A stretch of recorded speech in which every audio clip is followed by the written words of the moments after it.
Lord's argument. And finally, Gopalji agreed. The Lord agreed to walk.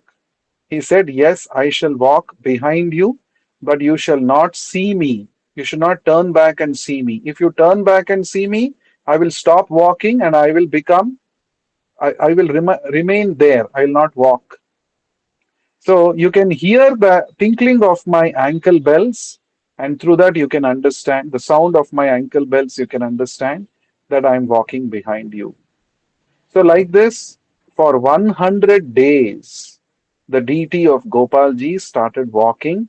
This devotee was walking in the front, the deity of Krishna was walking behind him. Now, when they reached the precincts of their village, this young man was not able to hear the ankle bell sound anymore. So he became curious, is the Lord coming behind me or not? All this while I was able to hear the sound. Now the sound is not coming.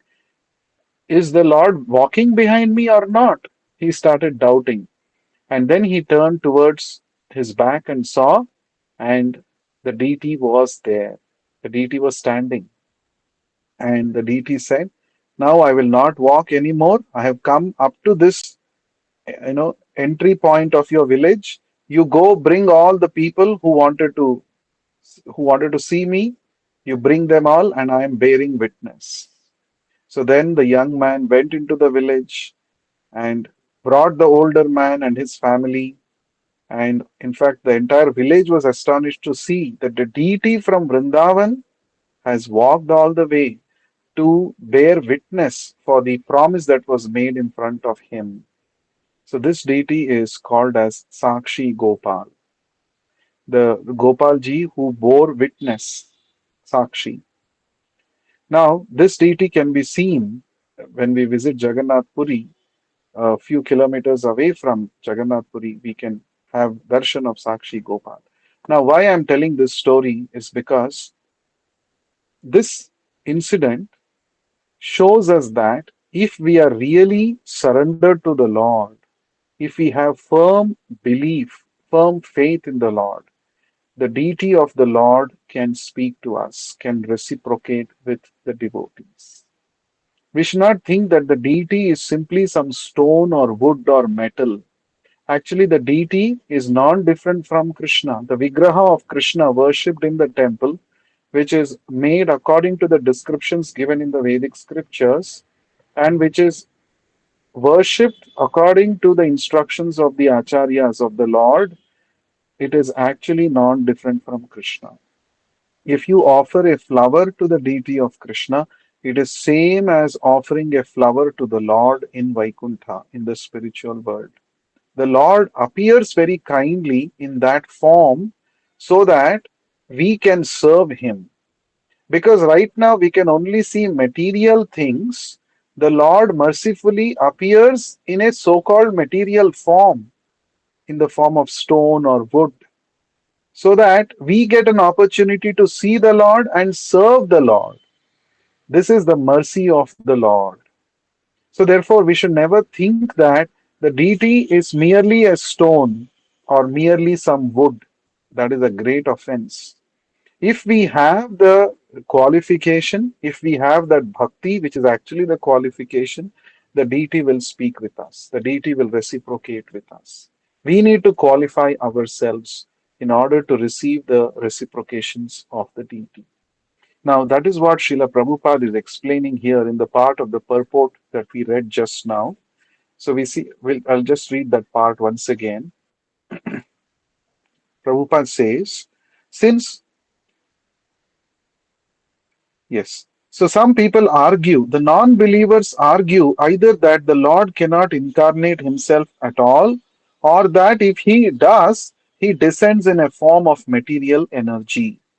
That means they think that the form of the Lord which has descended to this material world is a material form. But actually, that's not a fact. The Lord actually comes himself in his original full-fledged spiritual form. But some people, the non believers, think, oh, this is not God, or God has accepted a material form. The Lord will never accept a material form. He comes in his original form. So Prabhupada says, These arguments are nullified if we accept the existence of the Lord's inconceivable potencies. That means, even though the Lord is all spiritual, he can still enter this material world, and by his inconceivable potency, he can still maintain his spiritual existence, his transcendental position. That is the point. This is called Achintya Shakti, inconceivable potency of the Lord. Then we will understand that even if the Lord appears before us in the form of material energy, it is quite possible for him to convert this energy into spiritual energy. Since the source of the energies is one and the same, the energies can be utilized according to the will of their source. For example, the Lord can appear in the form of the Archa Vigraha, a deity supposedly made of earth, stone, or wood. Deity forms, although engraved from wood, stone, or other matter, are not idols, as the iconoclasts contend. So here Prabhupada is saying, so iconoclast means those who consider the Lord's form to be material.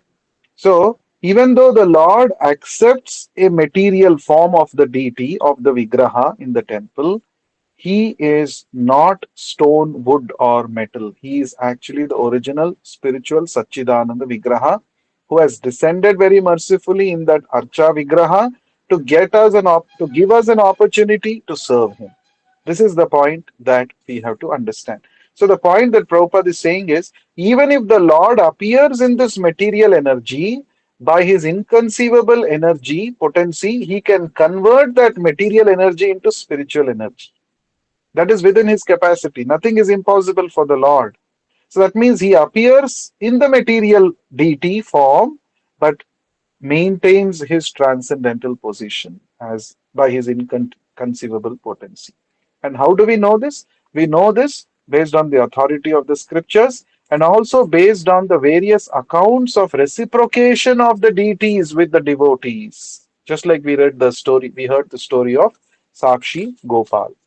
So this is a very important point that we have to understand. So, whenever we go in front of the Lord's deity in the temple, we should not make the mistake of saying that, oh, this is a metal deity. Oh, this is a wooden deity. Actually, that is an external feature, but actually, the Lord has mercifully appeared in that form, in his original form. He has entered that deity and he's present there. And he has come there just to give us an opportunity to serve him so that we get purified by his service. This is the right understanding we should have when we have darshan of the Lord. And based on what degree we surrender to the Lord will reciprocate with us to that extent. So Prabhupada is quoting the 11th shloka of the 4th chapter of Bhagavad Gita, where Krishna says, Ye yathamam prapadyante tams tathaiva bhajamyaham. To what degree a devotee surrenders to me, to that degree I will reciprocate with him. That means if somebody goes in front of the deity saying that it is stone or wood, the Lord will reciprocate with that person like a stone or a wood. But if somebody goes with pure love and devotion, oh, here is the Lord, the Supreme Lord has appeared in this form. Out of love, if he offers respects to that deity, the Lord will reveal himself to such a devotee. We hear about Sri Chaitanya Mahaprabhu when he went to Jagannath Puri to have darshan of Lord Jagannath in the temple. As soon as he saw the beautiful form of Jagannath, immediately Chaitanya Mahaprabhu became so ecstatic. His heart was filled with pure love and devotion, and he said, oh, here is the Lord of the universe. Here is the Lord. Here is my Lord. Like that, he became very ecstatic and he actually became unconscious in front of the Lord out of that great ecstasy. So, that is the position of a pure devotee. For the pure devotee, it is not simply wood or stone or metal, it is actually the Lord Himself. And the Lord speaks, the Lord reciprocates with the pure devotee. That means to what extent we surrender, to that extent the Lord can be approached or reciprocates with us. So that's what Prabhupada says. Thus, for the surrendered soul, he is always within reach Whereas for the unsurrendered soul, he is far, far away and cannot be approached. So now we can understand the mantra, what we are discussing in the Ishopanishad. The Lord walks and he does not walk. What does it mean? For a pure devotee who has completely surrendered to him, the Lord is approachable. The Lord immediately comes to such a devotee to reciprocate with his genuine feelings. But for one who has not surrendered, the Lord does not walk. That means for such an unsurrendered soul, there is nothing to do with him. The Lord does not actually reciprocate. The Lord does not walk and come to him and reciprocate with him because he has no that sense of surrender and devotion. So that means tad tad ejati tan naijati. What is the meaning of this first line of this shloka? He walks and he does not walk. For whom does he walk? He walks for the devotees. Just like we heard in the story of Sakshi Gopal. He walked for 100 days. The deity walked and came all the way for the sake of his devotee because the devotee had completely surrendered to him. Whereas for those who do not surrender, tan naijati, he does not walk. These are all reciprocations of the Lord with the people. To what extent, to what bhava we have, according to our bhava, the Lord will reciprocate. That is why the Lord is called Bhava Grahi Janardana. He is not interested in our externals. He is only interested what is our bhakti in our heart, in our consciousness. If we have surrendered to the Lord with full Krishna consciousness, the Lord is ready to do anything for such a surrendered soul. He reciprocates. So, tan naijati, tadejati, tan naijati. He walks, the Supreme Lord walks, and he does not walk. For whom does he walk? For the sake of his devotees, he walks. For whom he does not walk? For those who are not surrendered to him, he does not walk for them. Tad dure tadvantike. He is very far, at the same time, he is very near. For whom he is very far? For those who are not devotees, for him he is very, very far, unapproachable. For whom is he very close by? Antike, for whom he is very close by? For those who are his sincere devotees, he is very, very close by. So, what appear to be as contradictions in the verse now can be easily resolved if we understand that the Lord is a person. He chooses whom to reciprocate with and whom not to reciprocate with. So, this is the speciality of Ishopanishad. So, even though first when we read the shloka, read the mantra, it appears to be cryptic, it appears to be full of contradictions. With the help of Srila Prabhupada's Bhaktivedanta purports, we are able to reconcile those contradictions. The Lord walks and he does not walk. For the sake of his devotees, he walks. For the sake of for the non-devotees, he doesn't walk. He has nothing to do with them. And tad dure tadvantike. He is very far away for those who have no devotion, no bhakti. For those who have bhakti, he is very, very close by. Antike. Tadantarasya sarvasya tadu sarvasyasya bahyataha.